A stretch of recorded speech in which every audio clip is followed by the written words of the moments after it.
এটা আমাদের পাম বাগানের একটা গাছ। গাছটা আমরা যে পাম বাগানে কাজ করি সেই পাম বাগান, এই বাগানে আমরা কাজ করি।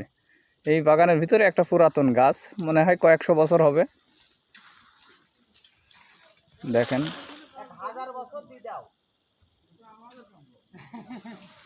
স্যাওটা দেখছেন কত বড়,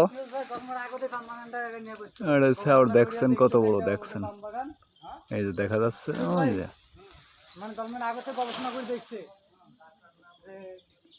স্যাও গাছের গাড়ায় আছে একটু দূরে।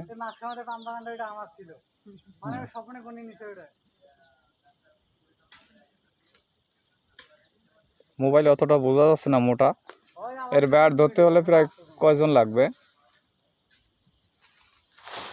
6-7 জন লাগবে একটা ব্যাট, ওরা ব্যাট বোঝাতে হলেই। আচ্ছা।